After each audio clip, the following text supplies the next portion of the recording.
Yeah. That's dangerous. What you're doing there, that's dangerous, bro. No, I got everything under control. No, I'll leave it for a second. Yeah, you got everything under control, sure.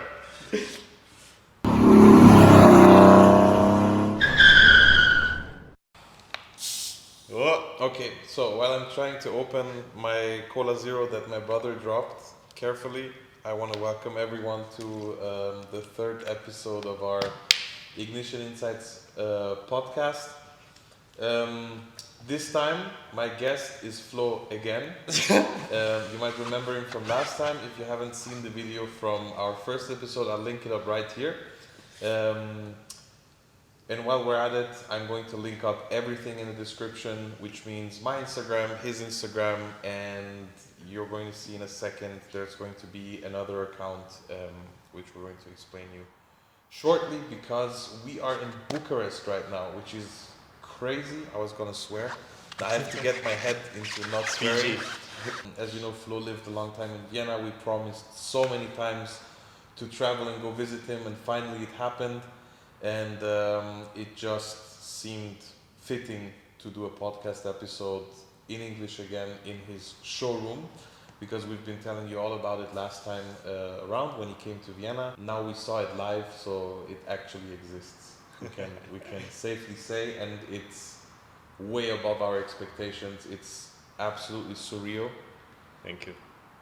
I know that you see this every day, but this is cool stuff. Yeah. It's really cool stuff what you're doing. So just for those people who don't realize what we're sitting in the middle of, we've got actually you do the introduction of the car. Right. So we have a CL63 wide body, the OG big body Benz, let's put it like that. It's a 6.2 liter. This is really special because it has a full wide body kit from Pap Design.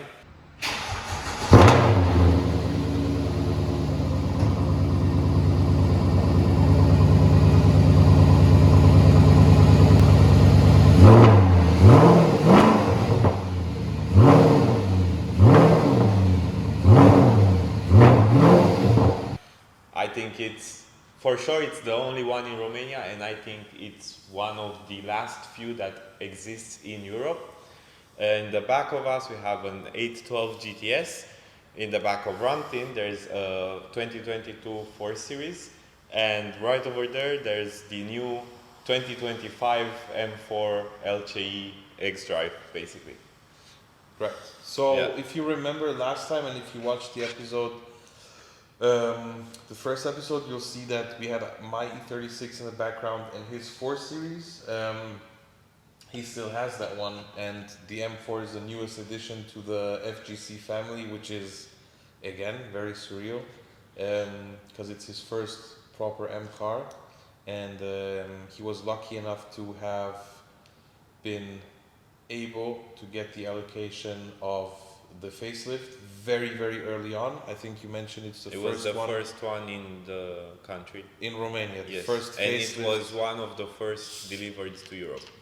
So he went for the X-Drive one, and if I'm not mistaken, the facelifts, you can only get the competition as an X-Drive now. Yes. Right? Yeah.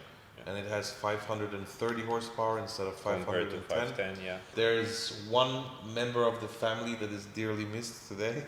Big time. Want to tell the people what happened? So, my closest to my heart car is my 2 Series, which I owned for 5-6 years now. When I was 18, I got the car, 2018 right? you came.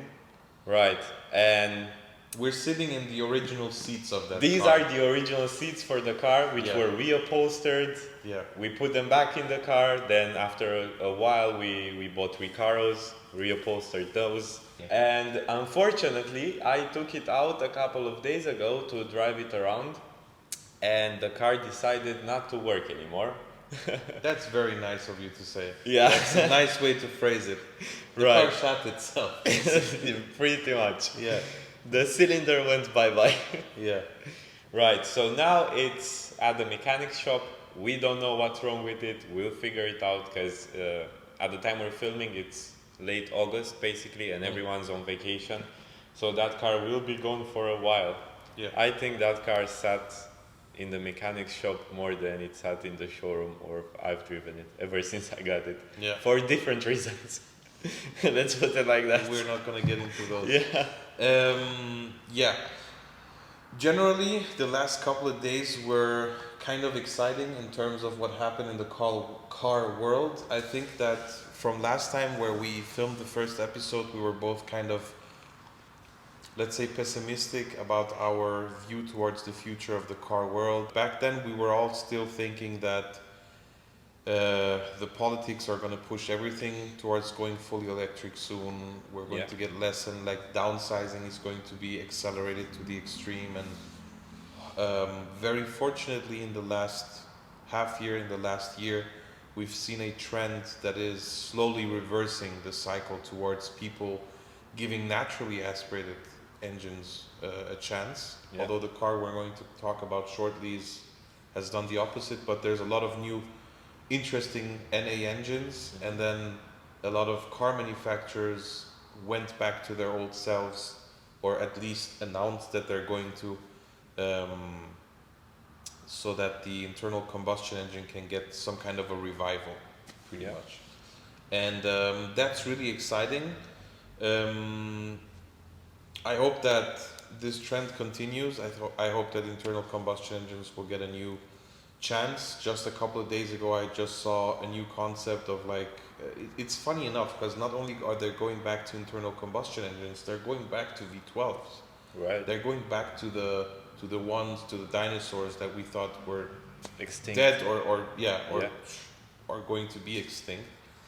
But it just shows that the things that I kept saying as someone who studies mechanical engineering and who is very butthurt about what politics was doing, where I was always saying we need to give engineers the chance because I want to be one myself. I want to be someone who contributes to the improvement of the ICE one day. They're finally doing it, and it's showing fruits right away.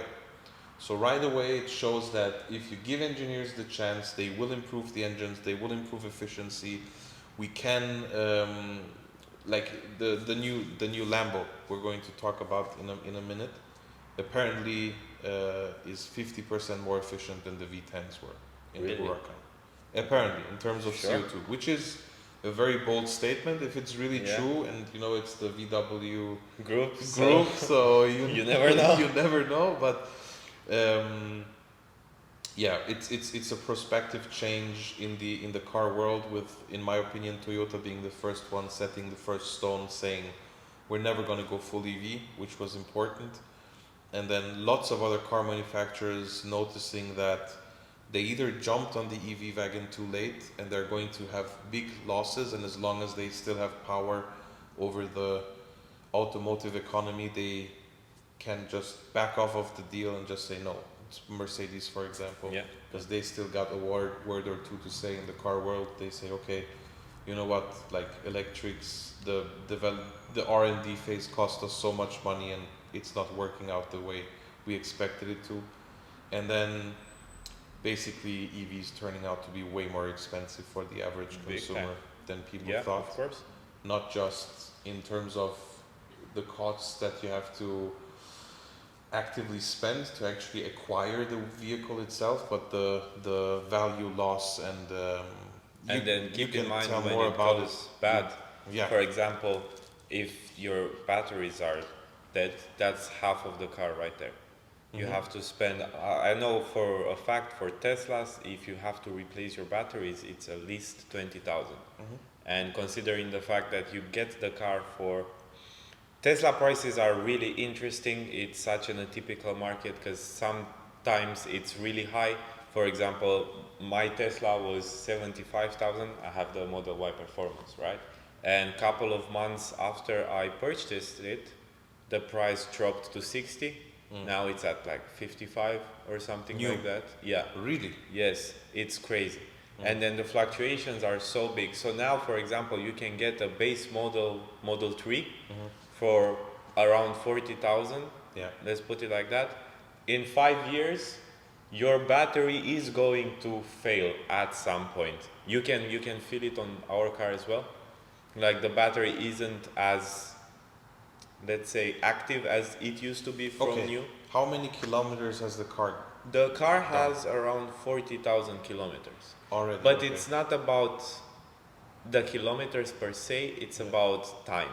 No, I get it. I just want to give people a bit of an impression of how old and how used the Right. car is. So the car How is many a percent in 2022. your... Okay, go for it. Sorry. Right, the car is a 2022, bought it from new, it has 40,000 kilometers on the clock right now. Halfway through its life. So it's funny because whenever you charge it, usually you have a recommendation. For daily driving, when we got the car, you were supposed to charge it up to 90%.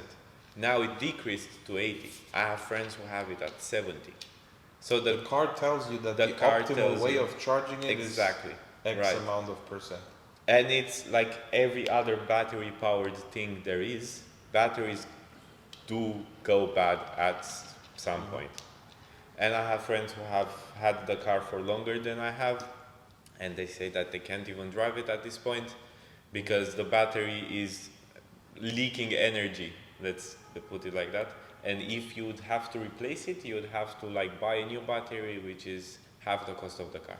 So it's not even worth it in the long time.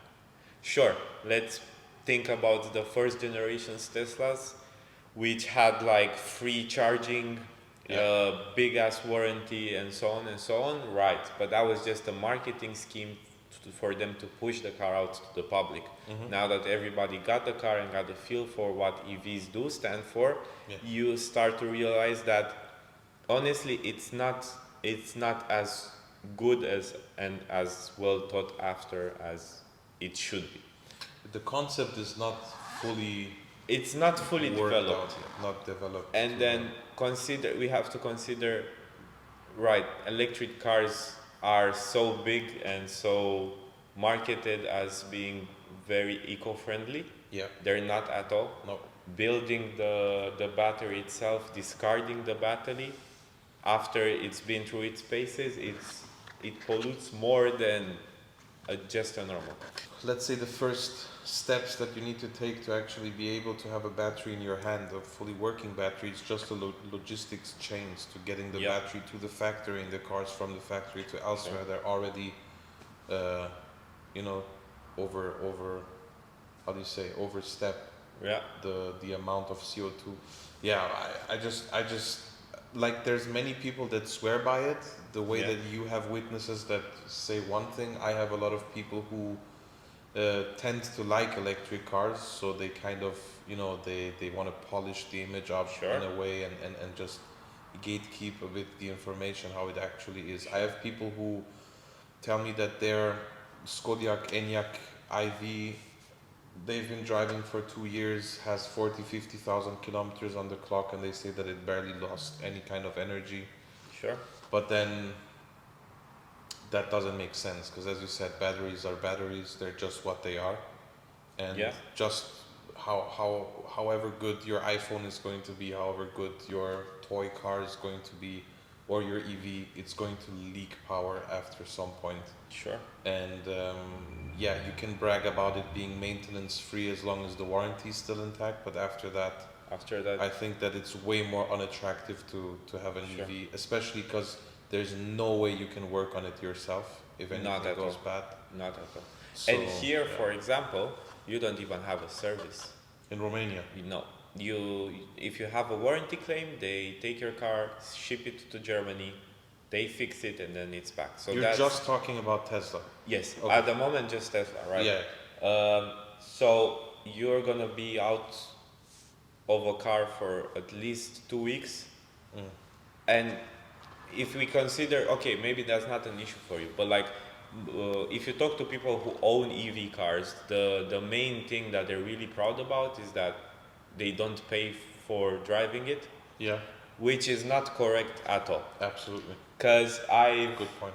Let's put it like that. I've really tested it out, and I think low displacement diesel. Yeah. It's better fuel mileage than any electric car there is. Yeah. And it's accessible everywhere you go. You don't have to plan out your whole trip. It's quick. It's quick, first of all, and then it's not demand based. As in, for Teslas, if, for example, I plan out to go on a 300-kilometer trip and I have to stop at like 150 kilometers to fuel up, basically, Yeah. if there's a lot of people there, your prices are gonna go up. Okay. So you can leave your house thinking that, okay, it will cost me like 10 euros to fuel up. You Yeah. get there, it's 30. The fluctuation The is so big. fluctuation is so big. Really. This is only on, I know for a fact, this is only on Tesla chargers. I can't say or talk about other chargers, Yeah. but other chargers are already more expensive than the Tesla ones. Yeah. So, yeah, I really don't think it's worth it. I think it was a good idea, good concept, sure, but long term it's not viable. I think it's still a good idea. I think that if we go into converting a lot of buses, transportation, you know, day-to-day logistics to electric, we can benefit from that. But yeah, the personal car of a normal private person, there's people who can live with EVs really well. We're just not one of those guys. Sure, we No. live with an EV, and I'm telling you, Yeah. it's not it. It's honestly. not, it's good. I bet it's Yeah, good because no, you it's a just told good- me. yes. We just hopped in, you don't Yeah. worry about oil temp, Sure. you just floor it, it goes. Yeah. But I think that it's far from being as easy to live with as they portrayed it and as they're Exactly. selling it. Exactly. And yeah, I think, but even with that testimony, those guys who still want to polish up the EV image, even those guys can agree with that. Sure. Because it's just not that easy, especially if you live in a country like Romania where the summer is really hot and winter gets really cold. Yeah. If you have those big discrepancies in Yeah. the temperature. That's why Yeah. that's why the batteries go bad here. Yeah. Because if you don't have a garage, we keep the car outside. Yeah, Right? If you 'cause- don't have a garage, it's Yeah. How many percent of its life is the car actually living in its optimum range exactly. of operation? And it Exactly. just doesn't work. Let's open a topic over here. Sure. So we have the 17th of August today. Just yesterday, the new Lamborghini was presented, the one replacing the Huracan. Right. It's called Temerario, which apparently means reckless in English. Really? In Italian, I mean. Okay. It's still the name of a bull, a really famous one apparently, but Right. Okay. Heads Right. up. I barely saw the car. Really? I didn't want to like analyze it because I wanted to do this with you here now. nice. Right. I did the opposite. I sat down and I really had Sure. a good look. Okay. Fair So enough. it's really interesting for me to see what kind of details you'll pick out at first. Right. I think there's a lot of stuff to be said. I'm going to have you take a look at it, and then, yeah, bit by bit we'll go through the details, and then there's the technical points as well. Because, as we know, I know a few points Right. about that. I didn't go in depth at all. yeah. So, Before we start, of course, first of all, we know that the naturally aspirated V10 was retired because Audi are Audi. sissies Yeah. and retired the R8. For that, the production line of the V10 ran out, so Lamborghini was kind of forced, but I think it was coming anyways, to retire the V10 engine. So the new car has a bi-turbo 4-liter V8. And that's all I'm gonna say for now. I'm gonna show you the first picture, and you're gonna tell me what you think of it. Right. Okay? Okay. Just absorb it for a second. I think the face is really interesting. Right. So, I like the roofline. Yes. The two bulges, basically. Yeah. That's really something I really liked on the Supra. Right? Yeah, double bubble. Double bubble. Yeah, Yeah. I really like that. It gives me Centenario vibes. A bit. From the front. And look how straight the lines are. Okay, so we're This- gonna get to that. Right, this reminds me of the Gallardo. There we go. Yeah. basically. Yeah. I Told you. right. I don't like the daytime running lights. I Give them think time. I think they could have done better, honestly, and they're really high up. I mean, I understand there's probably a vent here or something, but it's not the hexagonal shape we're used to from Lamborghini. It's a bit different. It's more modern. I'll give them that, sure. That's the only one they had in this form. So all the other hexagonal shapes you're going to see on that car Yeah. are going to be the typical proportion. Okay. And apparently on this car especially, they went all in on those shapes. So you're Sure. going to see that shape repeated over and over again. You got a first look on the front, Yeah. okay? What do you give it out of 10? Regarding this being the third generation of the small mid-engine Sure. entry bread and butter kind of Lamborghini. Honestly, I'll give it a solid 8. Yeah. I'll put the Huracan at a 9 because it was more aggressive.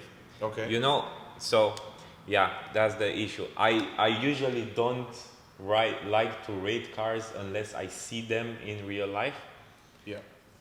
Because you look at pictures from an angle and then you look at the car in real life from different perspective and a different angle, and it changes the whole car. 100%. For example, the M4, I didn't like the pictures, but when I saw it in real life, looking down on it, because like we're tall, right? It's a different game. 100%. But even now, frontal view Yeah, is not that bad anymore. right. Mind you, I don't understand what they did here. I will tell you. So the left bubble, I'm going to Yeah. blend everything into the video so people know. The left bubble is for the assistant, Sure. for the distance and how do you call it? Cruise control. Cruise control. Thank Right. you. So it's that one's for cruise control. Yeah. Now the right one Yeah. is okay. You can tell that Lambo is very closely related to Audi because one of the things that I don't like about that part of the car is that there's so much exposed plastic. Yes. This is actually a semi-cool idea because Yeah. you would think that this is also some kind of a radar or some kind of a whatever gimmick for the cruise control, but it's actually the cover up for the tow hook that is behind it. No, that's cool. That's actually a cool Yeah, idea. yeah, that's cool. Okay. Sure. Okay. Right. So And you know what I'm noticing right now? go. These are empty. Yes. If this is an actual air duct, that's cool. I think it is. That's cool. So the more you said you didn't actually take a close look at it, I actually watched some reviews, Yeah. and aerodynamically they really tried to use a lot of space on the car. That's why those ducts we knew from the Yeah. Huracan, I like especially this. this one. Yeah. This one has been enhanced Okay. greatly, right? Yeah. And then this one goes to the intercoolers, Okay. Cool. the big one. So Sure. that's a surface on the Huracan that was very flat and clean. There was no air duct, and now they put it back, which rightfully reminded you of the Gallardo. Now I'm going to show you another perspective, Yeah. and you're going to see that this really straight shape that is very pre-facelift Gallardo is actually a mix out of that and the Aventador. Okay. You can Yeah. you see what I mean? When you put the Gallardo next to it, you will see that they actually really carried over the shape in the way that you have the two lines, the 1 Yes. and 2, Yeah. and they carried that over, which I Okay. love. They enhanced it. I have to say, in that picture, the paint really looks good also, enhancing the shapes. The side profile is quite The- something. Yeah, and You know what that's this one reminds info. me of? This car, I know what you're gonna say. Probably Lotus or Ford GT. Ford GT. Okay, I was so about to that's another high five because that's what I showed him this morning. Okay. That's Ford GT. That's Ford GT right there. The Temerario is 17 centimeters longer than the Huracan. Yeah. They all grow. With Yeah, time. but it's 17 centimeters is a lot, mind you. The Revuelto is another 11 centimeters longer. Right. So on that topic, Yeah. my issue with the Aventador is that I'm really tall and I don't fit properly. Yeah. Revelto, different story. You sat in it. I can actually sit in it. Yeah. Yeah. It Okay. won't be comfortable, but it's good. It works. It works. So, Yeah. yeah. Okay. I think that you take in the side profile and you let me know what you think of it. Right. Because I think that if you This is active? no. No? No. Disappointing. There is a package that you can take. It's called the Temerario Alleggerita, which Yeah. is the lighter form. You will Right. get fully carbon rims, Okay. and you're going to get a highly raised spoiler. But that one is not active either. Okay. It's a fixed thing. So the air goes through here, comes out here, pushes it back here. Yes. Fair. Okay. Yeah, and the, I like and the I roof like the line, diffuser. you're gonna see it from the back. It's mean. Okay. Although it's really interesting to see the car from the side profile because you won't believe the proportions of the back. Okay. When you see the back view, I'm Yeah. not going to say if it's good or bad. I just want to see your reaction. The roofline apparently aerodynamically has been reshaped to completely skip aerodynamical flow over the back box Really? and hit the spoiler right away. So there's going to be, this is what I heard, Okay. a concentrated, aerodynamical pressure on the spoiler for downforce. Yeah. Right. What I really like about the car, and that's where you can tell that a lot of Porsche executives went to Lamborghini. I think the chief designer from Porsche is working for Lamborghini and has been for the last 2 or 3, 4 years, and was closely involved with this project. Is how well the wheels fit into the wheel wells. I think that it looks really, really good. On topic of wheels, Yeah. why isn't it center lock? It's ugly. You think the rim looks ugly? No, the rim is beautiful. Yeah. It's just that imagine if it was a center lock. Yeah, you have Patrick Star in the middle of the wheel. Exactly.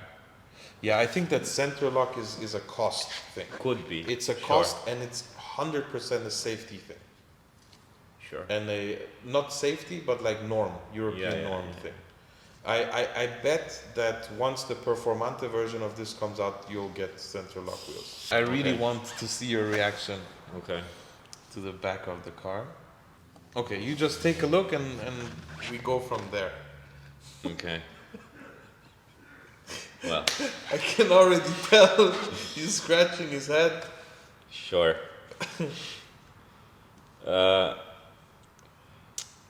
Yeah, I like the lower part. Okay, yes. That's I think dope. we all can agree Really on dope. that. Sure. Yes. It's gonna be a pain in the ass if you're behind this car.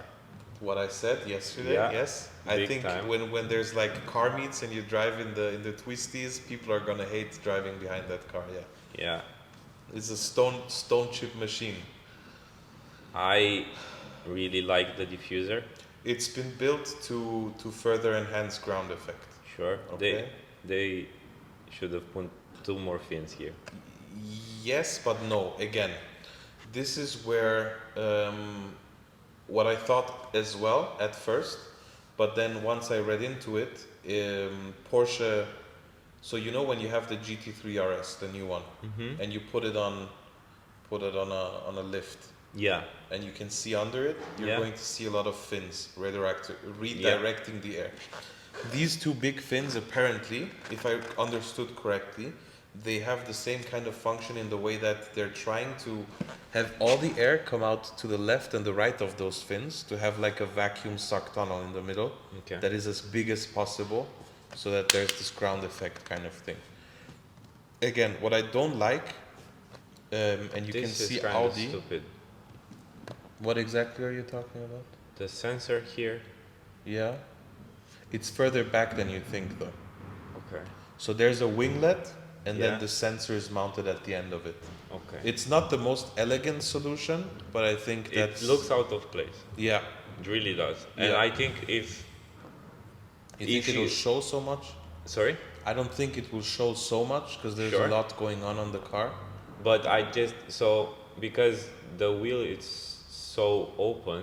Yeah. Imagine driving in like the rain you're gonna put so much dirt on this sensor. Yeah. You're not gonna be able to reverse, and there is no visibility in the back either. Yeah, way. I think dirt is going to So- be a huge problem. So if I start from top, okay? Sure, yeah, go for it. Again, the roofline, as you said, looks really cool. Yeah. I think it looks like the edgy kind of thing we expect from Lamborghini and follows the hexagonal line a bit, okay? Yeah. Big sad news. You can neither see the V10 nor can you open V8. a flap to see the, V8, absolutely. Sad day. Sad. You can neither see it Yeah. nor can you open a flap to see it. Okay. The only thing you can open are these ducts to the side that will Sure. are service ducts, Okay. same as a 911 Yeah, in the back. Then we have the spoiler, which I think looks fine, but it's very Sure. round and not very Lamborghini-like. Yeah. The tail lights, So Are- these are the daytime things, Running and lights, then yes. the running lights. Sorry. yeah, And then probably the brake light is going to be this section here. no, it's empty and it's functional, aerodynamically functional. Really? Apparently, it's the ventilation exit of like Okay. all the, yeah. So much plastic. Same as under it. So Yeah. there's high pressure zones under it. Yeah, I see. Now the plastic, what really bothers me, you said the sensor. I think the mix of materials really makes me crazy. Then the exhaust. I don't like it. So I think Lamborghini made the same mistake that McLaren did on the 750S, where the exhaust looks like an iPhone plug. Exactly. And this one is just hexagonal, and I think that's an Audi element as well, where you can like really see the exhaust actual tailpipes exhaust in it. tailpipes, Yeah, Sure. I'm not a fan of that. I think that if they would have kept the dual exhaust from the Performante and then the Huracan Yeah. Evo and stuff, but shaped those in a hexagonal shape, Yeah. that would have been a cool feature if it had the same proportions as the daytime running lights up front, Right. so that you can match it somewhere, somehow. Yeah. Or there's a million other ideas that probably they know better than us. Yeah. You know, you could have done the 600 LT thing and have them come up from above, which is also an idea, but maybe they'll do it on the Performante, you never know. I just don't really like having all this optic stimulation up here and having lots of stuff that's been done just to do stuff without really having function, and then comes the huge diffuser. All of the Right. rest is kind of just cuts and slashes, and it's plastic, and it's not very appealing to me. And I think that that's what I meant before, is the proportions of the back don't really fit the car's side and front profile, because it looks very sleek and long, and the back looks really bunched together. I think the car doesn't look wide at all from the back. It What looks- tires are those? Those Like are white those are size? going to be 325s Okay. or 335s apparently. Show me the seats. I'm Very curious beautiful. What they did with the seats. Those I love. I am really picky about seats. That's why I got an M4, because I love the seats. I love them. Okay. Yeah, no, Because they didn't try anything crazy there. They're just simple, good seats. but this should be the comfort seats. I guess so. But these are the only ones we can see right now. So Okay. I guess Isn't the configurator on? I can try. Ah, yeah. No, they have those as well. I never really liked Lambo seats. As Really? in the bucket seats. Really? They don't suit the car. I think they were always crazy. You think? Yeah. Those look like, but yeah, those look a bit like gaming seats. Yeah, they do. Huh? Yeah. I think the SVJ ones looked a bit better. So then, okay. Overall, I'll give the car a 7.5. The back is a big minus for me. Yeah. Yeah. And the front, on first impression, looked a bit like the GTA version of a Huracan. So they don't commit a copyright infringement. Fair enough. But it's been growing on me ever since I looked into it a bit, and in the videos of the reviews, when they actually show and walk around it, it looks nice. I think the fitment of the wheels looks awesome. I Looks love really the low. side profile. I love the reminiscence to the Gallardo Yeah. and the elements from the Aventador. But I think that coming from the pedigree of a Huracan, it looks really soft. Yeah, yeah. The Performante was such a beautiful car. Okay, let's go through the stats real quick. Go. So you've got a. What do you know about the stats? It's a V8 twin turbo hybrid. That's all I know. That's all you know. Oh, and it revs to 10,000. Right. Yeah. Okay. So first thought was they just took the RS6 engine out of the Urus. They threw a flat plane crankshaft at it, and now it revs to 10k. That's not the case. Okay. So this is something that made the car really cool and appealing to me. Lamborghini built this engine themselves from scratch. So it has reliability issues. that we won't know for sure yet. But what we do know is the bank angle is different, the bore and stroke is radically different. It has a hot V configuration, just like the Urus had. Yeah. But yeah, around 800 horsepower come from the V8. It has 720 newton meters or something of torque. Yeah. It's something amongst those lines, which is pretty good considering it's a high revving engine, right? Yeah. Compression's 9.2 to 1, which means that they are pumping somewhere around 1.3 bars into the turbos. I think that the engine will be reliable for the fact that they have all the experience from the V10, and the V10 was basically engine that was chilling its life, waiting for two turbos to be slapped on it so it can make 2,000 horsepower. So I think that they had a really good basis to go on. As I said, hot V configuration. The engine sits, of course, as a mid-engine car in between the two axles. Now the gearbox, it's going to be an 8-speed dual clutch gearbox, is mounted sideways. Okay. Because thanks to the hybrid system, we lose the shaft that goes to the front wheels. There's no more connection. Yeah. So you have a really small, I'm gonna mess this up, 3.5 kilowatt hour battery that powers it. So you have two engines up front, one mounted basically on the transmission to power the rear wheels. How much horsepower from that? Right. So all in all, we have a system horsepower of 920 horsepower. Okay. How heavy is it? That's the next question. So, do you know how heavy a Huracan was? 1.4? Right. So the lightest version, which would be the two-wheel drive version, the LP580.-2, was somewhere around 1,380. It was really light. Then the heaviest version, which I guess was the Sterato, so we will discount that because we'll take the Technica or like the Evo or like the Spider versions because they're a bit more heavy, is around 1.480, 1.5. This boy weighs over 1.7. How heavy is the Revuelto?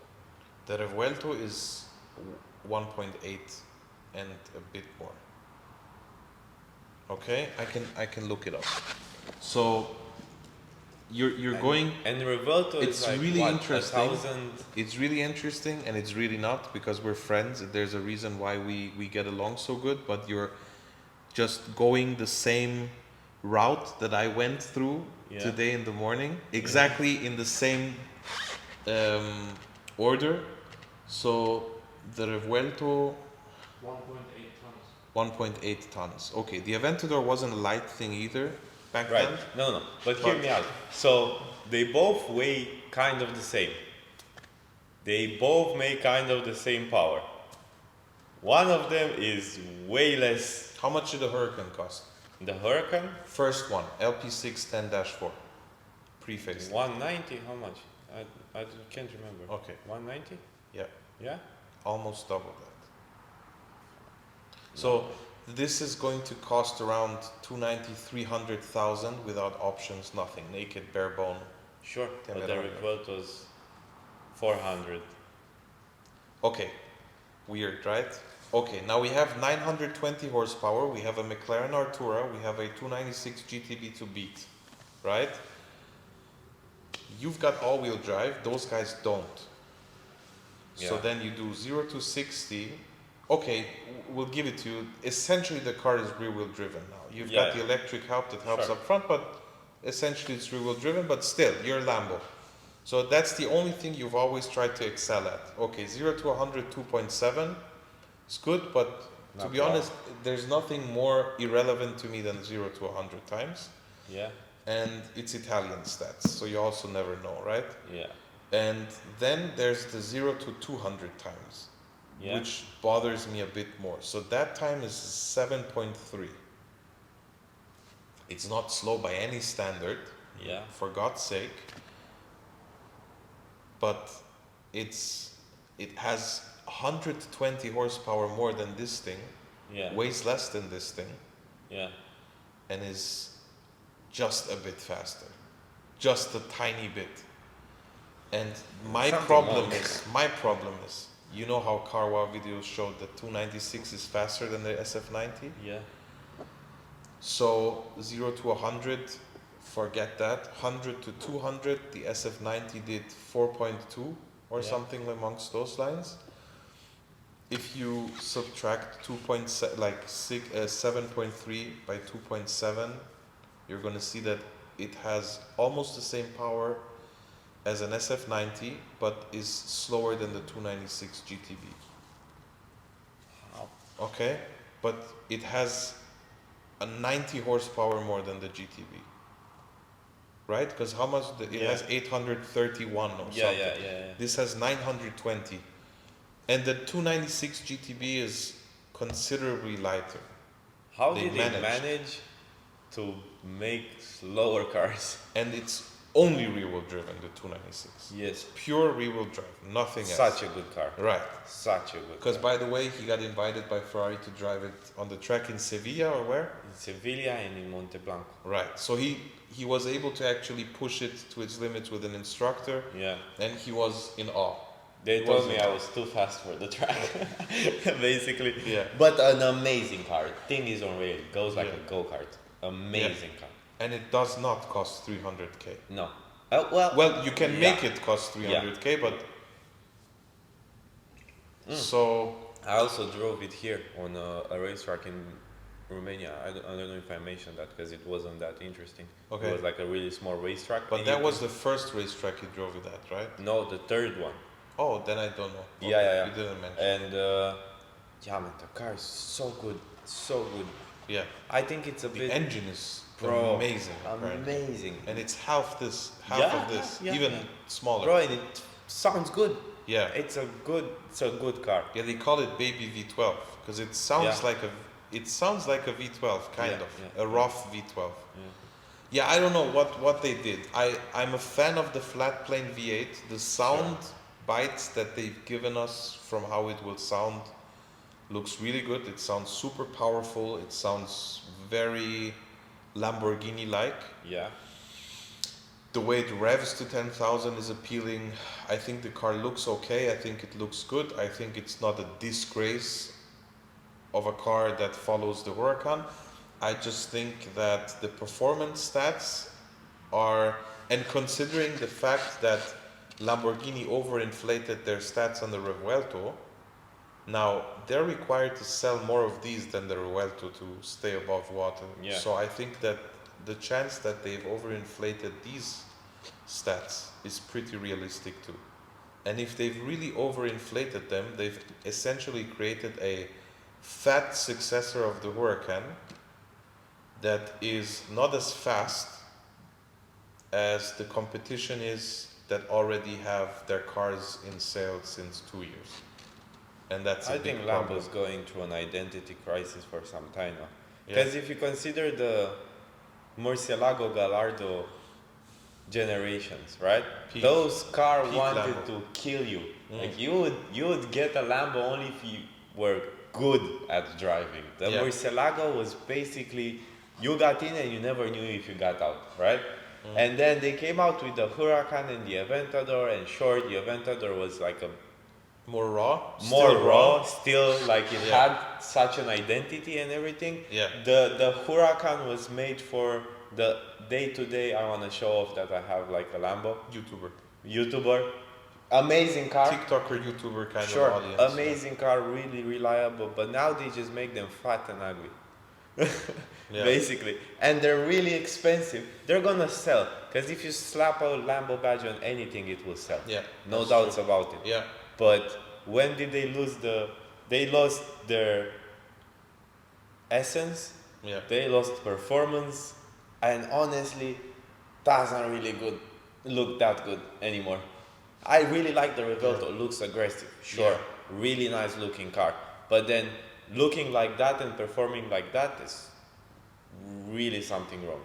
But I think that it's a big disappointment that they can't catch up to Ferrari and McLaren.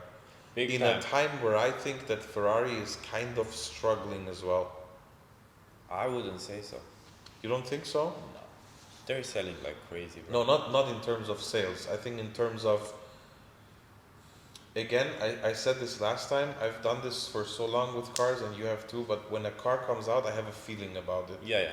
And I have the feeling that the 296 looks like a Ferrari and everyone says it's absolutely great, but will it go into history in 10 years like the 458 did? Will it go into history Sure. like the F355 did? Will any of the cars in this generation go into history like the older cars? So right, maybe we're just hard on them. Maybe they're actually think great so. cars. No, I don't think so. Because you have to consider, right, so you have the money to buy, what's it called, Temerario? Yeah, Or you have the money to buy a 296. yeah, The 296 is the obvious choice. Why? You have 7-year warranty. yeah, You don't pay for anything for 3 years, right? You have a better performing car. It's a Ferrari. It's Italian and you like it and so on. I bet it's easier to drive than these two, yeah. for Okay. sure. And looking back at sales for second-hand Lamborghinis compared to sales for second-hand Ferrari, you would want to get the Ferrari. Quick, that's a quick decision right there. Right. By the way, just remembered something else.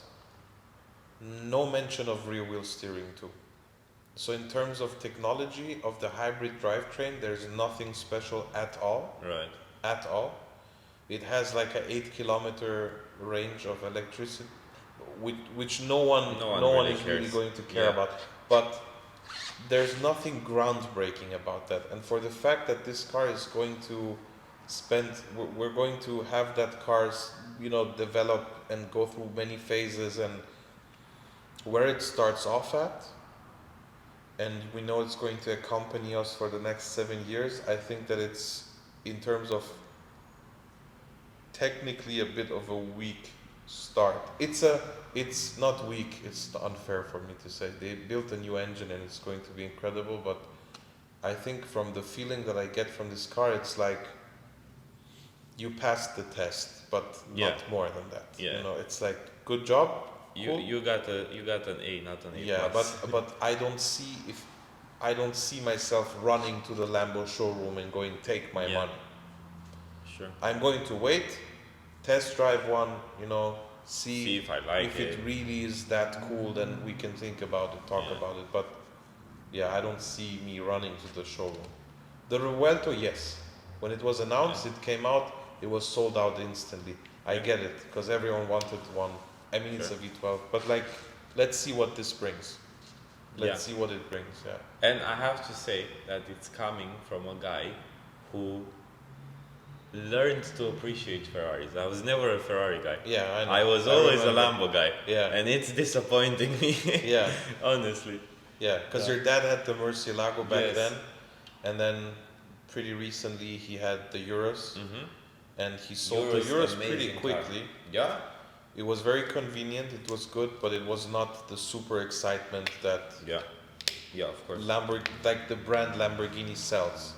So I think if your dad was in for that market of a car again, he'd go for a Turbo GT, Yeah. or he'd go for a Bentayga, or Yeah. he'd go for something else. something else. Yeah. Yeah. No, but yours is a great car. Yeah. The Performante sucks. Yeah. Doesn't look good either.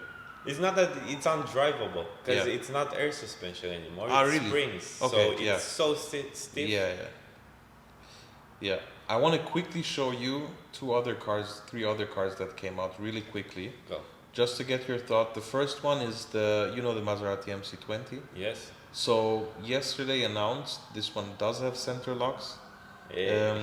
Is the Maserati GT2 Stradale, which is basically like a GT3 RS version of the MC20 for the street. Yeah. Badass. Yeah. Yeah, I like it. Look at the Give it a wing minute. on that thing. Yeah. Okay. Damn. Everyone's doing those wings now. Yeah. I don't understand why they use so much plastic. Yeah. Bro. It's a mess. The longer I look at it, class. the longer I look at it, just go back. The longer I look at it, the weaker it gets a bit. And this hurts. Everyone who knows me knows my heart is bleeding when I say that because I love Maserati and Ferrari and stuff. Look at this. Yeah, this is nice. This is nice. Look at the wing. But Yeah. look at a normal 911 and look at a GT3 RS and then Sure. look at an MC20 and then look at this. Sure. And we know Maserati, they're going to put a huge premium on this Oh, shit. big time. They're going to, so Oh, this the is MC20 didn't sell well at all anyways because it costs, in Austria, it costs 240 grand without options. right. Here So it's going to be what, 180, 190? yeah. This is basically a 296. No, it's not. It's the same engine. No, it's not. What do you mean? No. So first of all, Maserati and Ferrari are not cooperating with each other anymore. For a long No? time they haven't. Okay. Yeah. It started with the departure of Luca di Montezemolo in 2012, and then Maserati, basically like the Ghibli and stuff, they have Chrysler engines, and everything's being Yeah. built in Turin now since 2013, not in Modena anymore. Right. That's why the cars are shit. Okay. Now this thing, as many faults as it has, typical for an Italian car, the engine is really, really interesting, because it's a own house development from Maserati. So they developed it themselves. Yes, when the MC20 came out, they developed for the new car family, and the engine is in the MC20 in the new Gran Turismo, and it's called the Nettuno engine. Okay. And the special thing about that engine is that it uses Formula One technology in the way that it has pre-ignition technology. So you've got the normal cylinder where it compresses with the valves. There's a pre-ignition chamber, and it ignites twice. So there's a much better use of the stored energy of the combustion. So Yeah, the yeah. combustion is really good. That's why they were able to extract 630. Now this one has 10 horsepower more, 640 horsepower out of that 3-liter V6 twin turbo. Yeah. But For me, it's a Maserati. I'm not a Maserati guy. yeah, but I At think all. that even in terms of beauty, it just is below the standards of Maserati. Whatever you, as a non-Maserati person, thought about Maseratis, what we could never argue about was the looks. They always Yeah. looked gorgeous. Of course. But the new ones are a bit washed out. Well, this is dope. Yeah, this This is dope. yeah, it is. Okay, next Yeah. one. Okay, next one, real quick. As we know, Rimac, the Croatian EV company that here we produced go. the Nevera, Yes. were bought up by VW Yes. and are in the ranking of the VAG concern with all the VW brands, are now the brand that is overseeing Bugatti. Yes. They brought out the Rimac Nevera R. You know, what did you think about the Neveras back then? I wouldn't look at it twice. Yeah, I So couldn't care less. Especially so when you don't have an engine that makes your car exciting, at least have it look good, right? Pininfarina Battista, Lotus Evija, Yeah. blah blah blah. This one now, the Nevera R, I didn't take 1 second to check the stats. Yes, it was 0 to 300 in 8.6 seconds apparently. Okay. Cool. Nice. But I think now it finally looks nice. And I have to say, I really like how it looks. Oh damn, yeah, okay. Gives me Lotus vibes. Yes. Now go to the back. Yeah, okay. That wing is huge. Yeah. Sure. Looks I'm good. I Never just buy wanted it. to show it. Yeah, sure. Yeah. I just wanted to show it to you, Yeah. just so you, because I got excited about the looks. I think it looks really cool. Yeah. Show me something that I would actually be interested in. Tough, because all the cars are not that interesting. You've heard, so the new Mercedes-Benz SL. What do you think of that? Show me something that I'm actually interested in. Well, then we might as well end it here, because yeah, there's the Maybach version that came out. Really? Yes. Okay, show me. I'm curious now. All the pimps are running to the shop. Of telling course. you. No, different. Yeah? Yes. Okay, show me. So tacky. If you have an Excel. It's called the monogram. Okay. So it has the Maybach monogram Okay. everywhere. Okay.